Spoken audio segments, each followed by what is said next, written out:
Welcome in, guys. First off, the amount of comments I see with people giving tax advice who don't know what they're talking about but are very confident in their answers is kind of alarming. They're trying to help people out, but really they're giving them misinformation. My best advice, I'm not going to reply to every comment that I see on my channel or other channels, but I'm just going to tell you, talk to an accountant. There are plenty of people who are very good at helping people figure out how to do proper bookkeeping in your small business. Just talk to someone. I promise you, it's going to be worth your time and effort to do that so that you don't put in too much time or effort in your bookkeeping and accounting. That's all I'm going to say. I would just suggest talking to an accountant, getting it all figured out on the best method for tracking your costs, your profits, everything.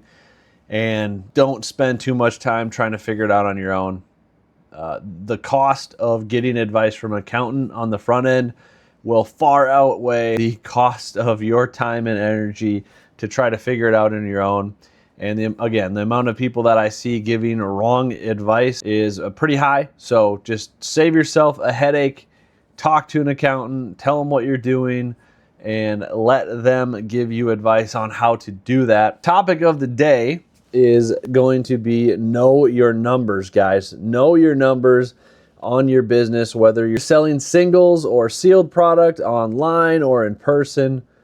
You got to know what you're dealing with when you're selling so that you can actually make sure that you're profiting on your sales. A lot of people think, oh, I bought this card for $15, I sold it for $20, I made $5. Well, sure, if you bought it in cash and you sold it in cash, technically that's true. But most of us, you're not buying in cash, selling in cash. A lot of people are buying online. They're paying sales tax on top. So you buy a card for $15, it's not actually $15, it's $15 plus tax, unless you have a tax exempt status like I do. Then you've got fees to worry about. If you're selling on eBay or TCG Player, make sure you understand what the fees are. On this video, I'm going to talk through some of the eBay fees, but make sure you do the research on TCG Player as well if you're selling on that platform. So in the examples that I'm going to give, we're going to walk through if I were to sell this item on my eBay store, exactly what the cost, the true cost of selling that item is.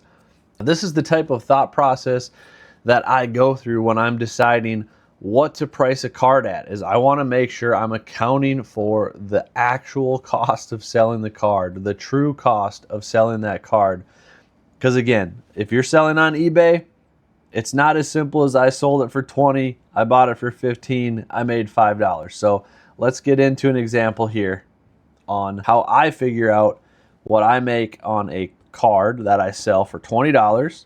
And then I'll do one for $10 as well, and then another one for like $2. So the first tool for you guys to be aware of is just this website. It's literally ebayfeescalculator.com. You can choose the country that you're selling in. You've got all these different inputs for the calculator, and it'll tell you exactly how much money you're going to make on this card. So let's go through an example of a card that we sell for $19.99. That's the top end of the eBay standard envelope range.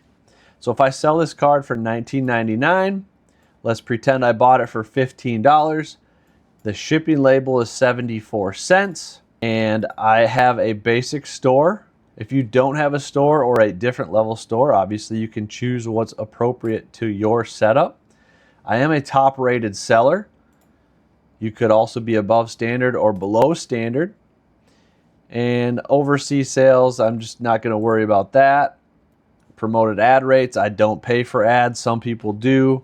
I don't. I haven't found a need for it. And then this tax area doesn't really matter all that much. So the important thing here, though, is you're going to want to change the category to toys and hobbies, and then collectible cards and games. So you can see on this item that we sold for $19.99, we're going to pay $2.62 in eBay fees based on my basic store being a top-rated seller and based on the category. So the breakdown there is $2.22 on the final value fee. That's 11.12%. Then we've got the flat 40-cent transaction fee. So add that all together is $2.62. And this actually does all the work for you. It spits it right out and says $1.63 is your profit, 8.15%. But that doesn't tell the whole story, guys. You also have to remember you have other costs to shipping out an item. Yes, you've got your fees and your shipping label, but you also have to factor in your envelope, your penny sleeve, your card saver or top loader, your label. All of those things need to go into factoring and calculating how much you actually make on a sale. Do I do this on every single card I sell? Absolutely not. But I do this at every different price range of card so that I have an idea when I list a card how much money I'm going to make sure that I price cards appropriately. So again, if I buy a card for $15, I sell it for $19.99, $20. Before all the material costs, it's $1.63. I know that every single time I sell a card for $20 and I bought it for $15, I'm going to make $1.63 before factoring in the cost of my materials. Now moving on to go more of a breakdown on your actual cost on top of your shipping label, you need to understand how much all of your items cost. So if you're sending out a single card, the way I ship it out, you've got your envelope. Those cost about 4 cents a piece. You've got a thermal label to print out and stick onto your envelope. That's about 4 cents a piece as well. Your penny sleeve is technically a little bit under a penny. We're going to call it a penny for our calculations here. And then I use card savers just for a little added protection for the cards and also a little bit more professional presentation to the customer on the other end. Those cost about 8 cents a piece. When you factor all that in, it's an additional 16 cents on a single card order. Obviously, if you're selling multiple cards, you don't have to add 16 cents for every single card because there's only going to be one envelope, only one label. There's probably going to be an extra penny sleeve for every card. And in most cases, you're only using one card saver. So it's going to be, in general, pretty close to this cost. No matter how many cards you sell, it's just going to be a little bit more or less depending on the penny sleeves. But you got to factor that into your price. So if we go back to our eBay fee calculator, we add 16 cents to the shipping cost. Let's say it's 90 cents now. So you're at 8.15% profit margin. Now you lost almost an additional percent of profit margin to 7.35% because of your material costs. People often forget about that when they're trying to figure out how much it truly costs to ship out and sell a card. You got to remember there is a cost to your shipping materials as well. Now, once you start getting into bigger items, you have bigger costs to factor in. If you're selling sealed product, you got to factor in how much does the box cost for you to purchase so that you can ship it out. Boxes usually cost between 30 cents and a couple bucks depending on the size box that you're shipping out. So keep this stuff in mind when you guys are figuring out how much to price cards for. You have to remember that you've got the fees and you've got the material costs and also your time. A lot of people don't factor in the cost of your time, but I bet if you guys actually ran the numbers one time, factored in how much time you spend on your business, you'd be shocked how low per hour you're actually paying yourself when all is said and done. Now let's look at a card that cost $10 that you sell for $10. You bought it for $7 and you have the same cost to ship that card out, right? 90 cents if you're gonna account for your shipping materials as well. You're gonna walk away with 68 cents of profit, 6.81%. That's paying the same 70-ish% as you did on the last one.